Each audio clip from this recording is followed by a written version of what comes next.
ಶ್ರೀ ಮಹಾಗಣಾಧಿಪತಿಯೇ ನಮಃ. ಓಂ ನಮೋ ವೆಂಕಟೇಶಾಯ. ಶ್ರೀನಿವಾಸ ಭಕ್ತಿ ಚಾನಲ್ ವೀಕ್ಷಕರಿಗೆ ಸ್ವಾಗತ. ಕನಸಲ್ಲಿ ಎಂತಹ ಸರ್ಪ ಕಾಣಿಸಿದ್ರೆ ರಾಜಯೋಗ ಹಿಡಿಯುತ್ತೋ ಈ ವಿಡಿಯೋನಲ್ಲಿ ನಾನು ನಿಮಗೆ ತಿಳಿಸ್ಕೊಡ್ತೀನಿ. ನಮ್ಮಲ್ಲಿ 90% ಜನರಿಗೆ ಆಗಾಗ ಸ್ವಪ್ನದಲ್ಲಿ ಅಂದರೆ ಕನಸಿನಲ್ಲಿ ಸರ್ಪಗಳು ಕಾಣಿಸ್ಕೊಳ್ತಾ ಇರ್ತವೆ. ಆದರೆ ಸ್ವಪ್ನದಲ್ಲಿ ಸರ್ಪಗಳು ನಮಗೆ ಯಾವ ರೀತಿ ದರ್ಶನ ಕೊಟ್ಟರೆ ವಿಶೇಷವಾಗಿ ರಾಜಯೋಗ ಹಿಡಿಯುತ್ತೋ ಸ್ವಪ್ನ ಸಿದ್ಧಾಂತ ಎನ್ನುವಂತಹ ಗ್ರಂಥದಲ್ಲಿ ಋಷಿಗಳು ನಮಗೆ ತಿಳಿಸ್ಕೊಟ್ಟಿದ್ದಾರೆ.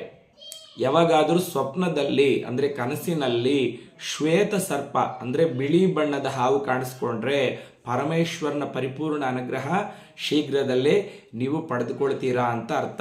ಜೀವನದಲ್ಲಿರುವಂತಹ ಎಲ್ಲ ಕುಂದುಕೊರತೆಗಳು ದೂರ ಆಗಿ ಪರಮೇಶ್ವರನ ಪರಿಪೂರ್ಣ ಅನುಗ್ರಹ ಸಿಗುತ್ತೆ ಶೀಘ್ರದಲ್ಲಿ ಅಂತ ಅರ್ಥ.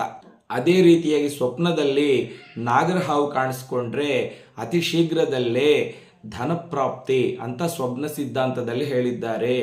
ನಾಗರ ಹಾವು ಕನಸಿನಲ್ಲಿ ನಮಗೆ ದರ್ಶನ ಕೊಟ್ಟರೆ ಅತಿ ಶೀಘ್ರದಲ್ಲೇ ಯಾವುದೋ ಒಂದು ರೀತಿಯಲ್ಲಿ ಯಾವುದೋ ಒಂದು ಮಾರ್ಗದಲ್ಲಿ ವಿಶೇಷವಾದ ಆಕಸ್ಮಿಕ ಧನಪ್ರಾಪ್ತಿ. ಅದೇ ರೀತಿಯಾಗಿ ಸಮಾಜದಲ್ಲಿ ವಿಶೇಷವಾಗಿರ್ತಕ್ಕಂತಹ ಕೀರ್ತಿ ಪ್ರತಿಷ್ಠೆಗಳು ಸಹ ನಿಮ್ಮ ಸ್ವಂತ ಆಗುತ್ತೆ. ಯಾವಾಗಾದರೂ ಸ್ವಪ್ನದಲ್ಲಿ ಅಂದರೆ ಕನಸಿನಲ್ಲಿ ಸರ್ಪ ಹುತ್ತೊಳಗಡೆ ಹೋಗ್ತಾ ಇದ್ದಂಗೆ ಕನಸು ಬಂದರೆ ವಿಶೇಷವಾದ ಆಕಸ್ಮಿಕ ಧನಪ್ರಾಪ್ತಿ. ಯಾವುದೋ ಒಂದು ಮಾರ್ಗದಲ್ಲಿ ಮನೆಗೆ ಹಣಕಾಸು ಬರುತ್ತೆ. ಬ್ಯಾಂಕಲ್ಲಿ ತಾಕಟ್ಟಿಟ್ಟಿರುವಂತಹ ಗೋಲ್ಡ್ ಸಹ ಮನೆಗೆ ತಗೊಂಡು ಬರ್ತೀರಾ ಅತಿ ಶೀಘ್ರದಲ್ಲಿ. ಅದೇ ಹುತ್ತೊಳಗಡೆಯಿಂದ ಹಾವು ಹೊರಗಡೆ ಬರ್ತಾ ಇದ್ದಂಗೆ ಕನಸು ಬಂದರೆ ಮನೆಯಲ್ಲಿರ್ತಕ್ಕಂಥ ದುಡ್ಡೆಲ್ಲ ಹೊರಗಡೆ ಹೊರಟೋಗುತ್ತೆ. ಅಷ್ಟೇ ಅಲ್ಲ, ಮನೆಯಲ್ಲಿರ್ತಕ್ಕಂಥ ಈ ಚಿನ್ನಾಭರಣಗಳನ್ನು ಸಹ ಅತಿ ಶೀಘ್ರದಲ್ಲೇ ನೀವು ಯಾವುದೋ ಒಂದು ಸಮಸ್ಯೆಯಿಂದ ಬ್ಯಾಂಕಲ್ಲಿ ಇಡಬೇಕಾಗತ್ತೆ. ಹಣಕಾಸಿನ ತೊಂದರೆಗಳು ಹೆಚ್ಚಾಗುತ್ತೆ. ಹುತ್ತೊಳಗಡೆ ಸರ್ಪ ಪ್ರವೇಶ ಮಾಡ್ತಾ ಇದ್ದರೆ ಧನಪ್ರಾಪ್ತಿ. ಹುತ್ತಿಂದ ಸರ್ಪ ಹೊರಗಡೆ ಹೋಗ್ತಾ ಇದ್ದಂಗೆ ಕನಸು ಬಂದರೆ ಧನ ಕ್ಷೀಣಿಸುತ್ತೆ. ಇದು ಸಹ ನಮಗೆ ಸ್ವಪ್ನ ಸಿದ್ಧಾಂತದಲ್ಲಿ ಹೇಳಿದ್ದಾರೆ. ಅದೇ ರೀತಿಯಾಗಿ ಕನಸಲ್ಲಿ ಹಾವು ಮರ ಹತ್ತುತ್ತಾ ಇರುವಂಗೆ ಕನಸು ಬಂದರೆ ವಿಶೇಷವಾದ ರಾಜಯೋಗ.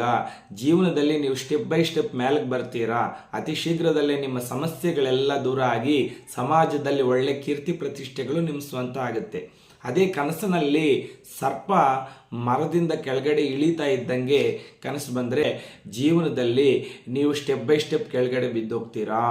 ಅಂದರೆ ಜೀವನದಲ್ಲಿ ಹಣಕಾಸಿನ ತೊಂದರೆಗಳು ಜಾಸ್ತಿ ಬರುತ್ತೆ. ಜೀವನದಲ್ಲಿ ಆತಂಕಗಳು ಸಮಸ್ಯೆಗಳು ವಿಪರೀತವಾಗಿ ಬರುತ್ತೆ. ಸಮಾಜದಲ್ಲಿ ನಿಮ್ಮ ಕೀರ್ತಿ ಪ್ರತಿಷ್ಠೆಗಳಿಗೆ ಭಂಗ ಮೂಡುವಂತೆ ಸಹ ಇದರ ಪರಿಣಾಮಗಳು ಇರುತ್ತೆ. ಇದನ್ನು ಸಹ ಸ್ವಪ್ನ ಸಿದ್ಧಾಂತದಲ್ಲಿ ಋಷಿಗಳು ತಿಳಿಸಿದ್ದಾರೆ. ಅದೇ ರೀತಿಯಾಗಿ ನಿಮಗೆ ಕನಸಿನಲ್ಲಿ ನೀವು ದೇವಾಲಯಕ್ಕೆ ಹೋದಾಗ ಸರ್ಪ ಕಾಣಿಸಿಕೊಂಡರೆ ಇನ್ನು ಜೀವನದಲ್ಲಿ ನಿಮ್ಗೆ ಎದುರೇ ಇರೋದಿಲ್ಲ, ವಿಶೇಷವಾದ ರಾಜಯೋಗ ಹಿಡಿಯುತ್ತೆ. ನಿಮ್ಮ ಸಮಸ್ಯೆಗಳೆಲ್ಲ ದೂರ ಆಗಿ ನಿಮ್ಮ ಎಲ್ಲ ಕೋರಿಕೆಗಳು ಸಹ ಒಂದೊಂದಾಗಿ ನೆರವೇರುತ್ತೆ. ಇದು ಪರಮಸತ್ಯ. ಇದನ್ನು ಸಹ ಸ್ವಪ್ನ ಸಿದ್ಧಾಂತದಲ್ಲಿ ಋಷಿಗಳು ತಿಳಿಸಿದ್ದಾರೆ.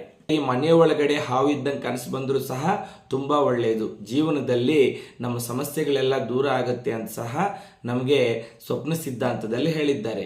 ಅದೇ ರೀತಿಯಾಗಿ ಕನಸಲ್ಲಿ 2 ಹಾವುಗಳು ಕಿತ್ತಾಡ್ತಾ ಇರುವಂಗೆ ಕನಸು ಬಂದರೆ ಅತಿ ಶೀಘ್ರದಲ್ಲೇ ನೀವು ಯಾರೋ ಒಬ್ಬರ ಜೊತೆ ಜಗಳ ಇಟ್ಕೊತೀರಾ.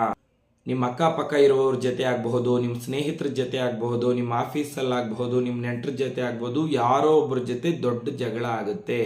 ಇದನ್ನು ಸಹ ನೆನ್ಪಿಟ್ಕೊಳ್ಳಿ. ಮುಖ್ಯವಾಗಿ ಸ್ವಪ್ನದಲ್ಲಿ ಹಾವು ಸತ್ತೋದಂಗೆ ಕನಸು ಬಂದರೆ ಅದು ಮಾತ್ರ ದೋಷ. ತಕ್ಷಣ ಸೋಮವಾರ ಶಿವಾಲಯಕ್ಕೆ ಹೋಗಿ ರುದ್ರಾಭಿಷೇಕ ಮಾಡಿಸಿಕೊಳ್ಳಬೇಕು. ನಿಮ್ಮ ಗೋತ್ರನಾಮಗಳಿಂದ ಶಿವಾಲಯದಲ್ಲಿ ಪೂಜೆ ಮಾಡಿಸ್ಕೊಂಡ್ರೆ ಆ ದೋಷ ಪೂರ್ತಿಯಾಗಿ ತೊಲಗುತ್ತೆ. ಇದನ್ನು ಸ್ವಪ್ನ ಸಿದ್ಧಾಂತದಲ್ಲಿ ಹೇಳಿದ್ದಾರೆ. ಅದೇ ರೀತಿಯಾಗಿ ಸ್ವಪ್ನದಲ್ಲಿ ಹಾವು ನಿಮ್ಮನ್ನು ಓಡಿಸ್ಕೊಂಡು ಬರ್ತಾ ಇದ್ದಂಗೆ ಕನಸು ಬಂದರೆ ವಿಪರೀತವಾದ ಸಮಸ್ಯೆಗಳು ಶೀಘ್ರದಲ್ಲೇ ನಿಮಗೆ ಬರುತ್ತೆ ಅಂತ ಅರ್ಥ. ಹಾವು ನಿಮ್ಮನ್ನು ಕಚ್ಚಿದಂಗೆ ಕನಸು ಬಂದರೆ ಅತಿ ಶೀಘ್ರದಲ್ಲೇ ಯಾವುದೋ ಒಂದು ಅನಾರೋಗ್ಯ ಸಮಸ್ಯೆ ನಿಮ್ಗಾಗಬಹುದು, ನಿಮ್ಮ ಕುಟುಂಬದವ್ರಿಗಾಗ್ಬೋದು ಬರುತ್ತೆ ಅಂತ ಅರ್ಥ.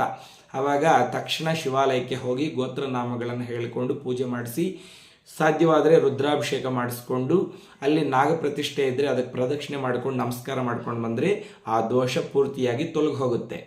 ನೋಡಿದ್ರಲ್ಲ ವೀಕ್ಷಕರೇ, ಇಂತಹ ಹಲವಾರು ವಿಷಯಗಳನ್ನು ನೀವು ತಿಳಿದುಕೊಳ್ಬೇಕಾದ್ರೆ ಖಂಡಿತವಾಗಲೂ ನಮ್ಮ ಶ್ರೀನಿವಾಸ ಭಕ್ತಿ ಚಾನಲ್ನ ಸಬ್ಸ್ಕ್ರೈಬ್ ಮಾಡ್ಕೊಳ್ಳಿ. ಈ ವಿಡಿಯೋ ನಿಮ್ಗೆ ಇಷ್ಟವಾಗಿದ್ದರೆ ಖಂಡಿತವಾಗಲೂ ಒಂದು ಲೈಕ್ ಮಾಡಿ. ನೀವು ಪರಮೇಶ್ವರನ ಭಕ್ತರಾಗಿದ್ದರೆ ಓಂ ನಮಃ ಶಿವಾಯ ಅಂತ ಕಾಮೆಂಟ್ ಮಾಡಿ. ಲೋಕ ಸಮಸ್ತ ಸುಖಿನೋ ಭವಂತು. ಸ್ವಸ್ತಿ.